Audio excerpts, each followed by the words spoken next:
Friends, नमस्कार सभी को।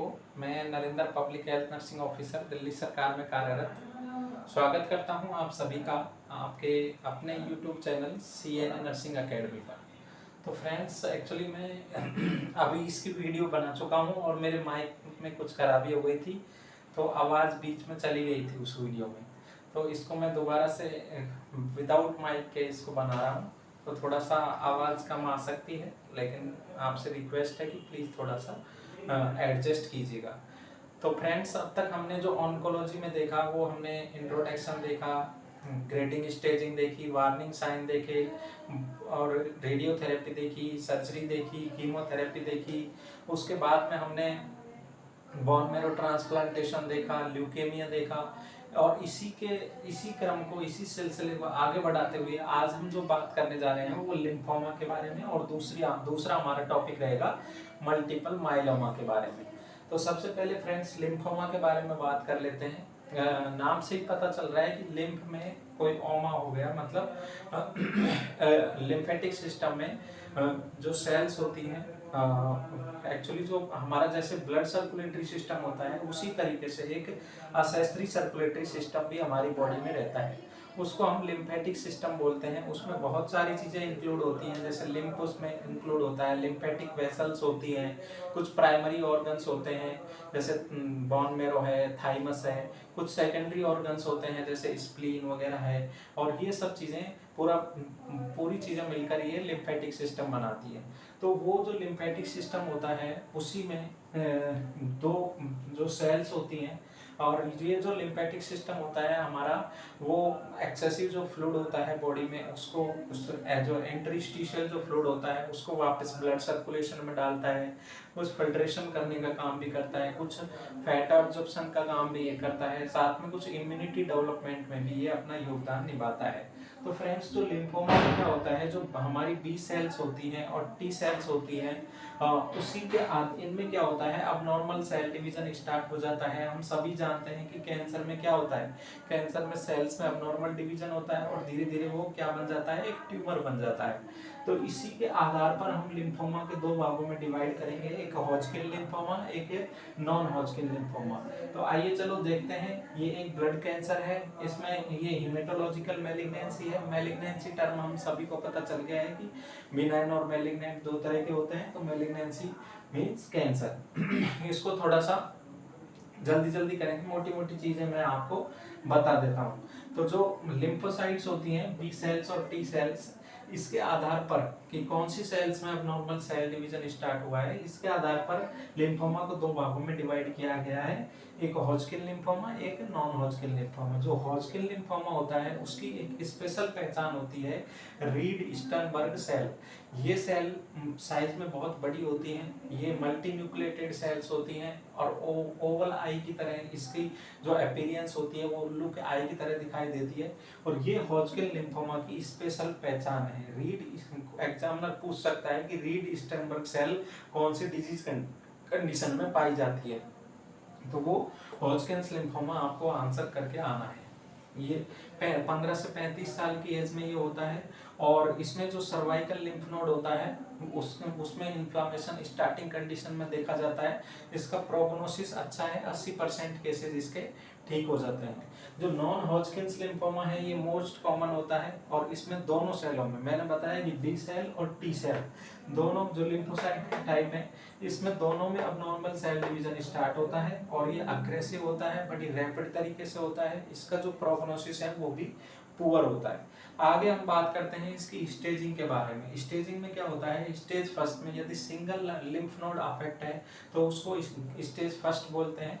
यदि इसमें डायफ्राम को मानक पैमाना माना गया है कि डायफ्राम जो हमारी थोरेसिक कैविटी को और अब्डोमिनल कैविटी को डिवाइड करता है, यदि उसके एक साइड में लिम्फ नोड अफेक्टेड है, दो लिम्फ नोड भी अफेक्टेड हैं एक साइड में, तो वो स्टेज सेकंड है। लेकिन यदि दोनों साइड का मतलब एक थोरेसिक कैविटी में है और एक एब्डोमिनल कैविटी में, यदि कोई लिम्फ नोड दोनों साइड अफेक्टेड हो रहे हैं, एक यदि दो ही हैं लेकिन दोनों साइड है, ऊपर भी और नीचे भी, थोरेसिक में भी और एब्डोमिनल में, तो उसको स्टेज थर्ड बोलेंगे। और यदि लिम्फेटिक सिस्टम के अलावा जैसे लीवर में कहीं स्प्रेड हो गया और उस तरीके से वो स्प्रेड हो गया तो उसको स्टेज 4 बोलते हैं। इसी अब जैसे किसी डॉक्टर ने लिखा कि थर्ड बी का मतलब होता है बॉडी सिम्टम। जो इसके स्पेसिफिक सिम्टम होते हैं, इसमें फर्स्ट हम देखते हैं अनएक्सप्लेन्ड फीवर। यदि किसी पेशेंट को फीवर आ रहा है और उसका कॉज हमें पता नहीं चल पा रहा है। ड्रेंचिंग नाइट स्वेट, ड्रेंचिंग का मतलब होता है भिगो देना। यदि नाइट स्वेट इतने आ रहे हैं कि आपके जो बिस्तर हैं उनको, पेशेंट के बिस्तर भीग रहे हैं, तो वो एक इम्पोर्टेंट सिम्टम होता है इस लिम्फोमा की कंडीशन में। और अनएक्सप्लेन्ड वेट लॉस, यदि 10% से ज़्यादा 6 मंथ में वेट लॉस हुआ है और वो हमें कारण पता नहीं चल पा रहा है, तो वो इसके बी सिम्टम्स में माना जाता है। तो थर्ड बी का मतलब हो गया कि स्टेज थर्ड और बॉडी सिम्टम, ये तीनों। तो इस तरीके से ये लिम्फोमा की डिजीज कंडीशन कंप्लीट हो गई है। इसमें जो ध्यान देने वाली बात है वो यही है कि हॉजकिंस लिम्फोमा में रीड स्टर्नबर्ग सेल्स पाई जाती हैं। दूसरा हम देखते हैं मल्टीपल माइलोमा। मल्टीपल माइलोमा में क्या होता है, जो हमारी बोन मैरो होती है उसकी जो प्लाज्मा सेल्स हैं उसमें अब नॉर्मल प्रोलिफरेशन स्टार्ट हो जाता है। और वो क्या करता है, जो हमारी बोन है वो जनरली तो क्या करते हैं, वो प्लाज्मा सेल्स हमारी इम्यूनोग्लोबुलिन बनाने में, जो हमारी बॉडी के आईजीएम जो हमारी इम्यूनिटी में बहुत सहयोग करती हैं, उनको बनाने का काम करती हैं। लेकिन इस कंडीशन में वो एम प्रोटीन बनाना स्टार्ट कर देती हैं, बेंस जोन्स प्रोटीन बनाना स्टार्ट कर देती हैं। उससे क्या होता है, जो हमारी बोन है वो टूट जाती है, ऑस्टियोपोरोसिस वाली कंडीशन हमें देखने को मिलती है। तो इसमें malignant proliferation of plasma cells, जो बोन मैरो की प्लाज्मा सेल्स हैं उनमें अबनॉर्मल सेल डिवीजन स्टार्ट हो जाता है।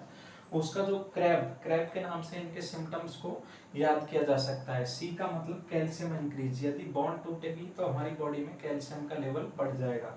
और मैंने बताया कि वो एम प्रोटीन बनाना स्टार्ट कर देती है, और वो एम प्रोटीन से हमारी किडनी अफेक्ट होती है और धीरे धीरे किडनी फेलियर, रीनल फेलियर वाला सिम्टम हमें देखने को मिलता है। थर्ड हम एनीमिया, क्योंकि बोन मैरो का फंक्शन डिस्टर्ब है तो हमारी जो ब्लड सेल्स हैं वो नहीं बन पाएंगी, तो एनीमिया का सिम्टम भी देखने को मिलेगा। और फोर्थ बोन लेसन्स, बोन कमजोर हो जाती है, ऑस्टियोक्लास्टिक एक्टिविटी बढ़ जाती है। फिर एम प्रोटीन, बेंस जोन्स प्रोटीन, जैसे इस डिजीज में रीड स्टर्नबर्ग सेल याद करने वाली चीज थी, इसमें बेंस जोन्स प्रोटीन इसका स्पेसिफिक वो है सिम्टम। इंटरवेंशन हम क्या करेंगे, आप जैसे कॉमन सेंस लगाते हैं कि बोन आपकी कमजोर हो चुकी है, तो उसमें क्या होता है, पेशेंट को हमें स्केलेटल सपोर्ट की ज़रूरत होती है। पेशेंट को जो एनवायरनमेंट होता है वो एक तरह से हैजार्ड फ्री एनवायरनमेंट हम उसको प्रोवाइड करेंगे ताकि उसको किसी भी तरह की चोट ना लगे। इन चीज़ों का ध्यान रखेंगे। साथ में हम उसका फ्लूइड इनटेक बढ़ाएंगे ताकि जो एक्सेसिव कैल्शियम है, एक्सेसिव जो एम प्रोटीन है वो किडनी के थ्रू बाहर निकल सके और पेशेंट को ज़्यादा कॉम्प्लिकेशंस ना हो। एक चीज़ और, तो जैसे कैंसर है तो हम सब चीज़ें देंगे, जैसे कीमोथेरेपी, रेडिएशन थेरेपी, ये कॉमन से वो लिखे हुए हैं सॉन्डर्स में। लेकिन एक चीज़ जो स्पेसिफिक है, बायोफॉस्फोनेट नाम की एक ये ट्रीटमेंट है। इसमें ये क्या करता है कि जो बोन का जो हाइड्रोक्सी एपिटाइट क्रिस्टल से चिपक कर और जो ऑस्टियोक्लास्टिक जो सेल्स होती हैं उनके अंदर ये चला जाता है और उनको डेड कर देता है, जिससे क्या होता है कि बोन का टूटना बंद हो जाता है। और बोन का टूटना यदि बंद हो जाएगा तो हमारी बॉडी में कैल्शियम लेवल भी नॉर्मल रहेगा, कैल्शियम लेवल नहीं बढ़ेगा और ऑस्टियोपोरोसिस वाली कंडीशन नहीं होगी, और पेशेंट का जो डिजीज कंडीशन है वो थोड़ी धीमी तरीके से आगे बढ़ेगी। तो ये दोनों चीज़ें हमने कवर कर ली हैं। और इसमें जो इम्पोर्टेंट चीज़ें मुझे लगी यही है कि रीड स्टर्नबर्ग सेल्स और बेंस जोन्स प्रोटीन, एक बायोफॉस्फोनेट, ये क्रैब से आप इनके सिम्टम्स को याद कर सकते हैं। तो इसी के साथ हम इस वीडियो को समाप्त करते हैं। मिलते हैं नेक्स्ट वीडियो में। Thank you very much.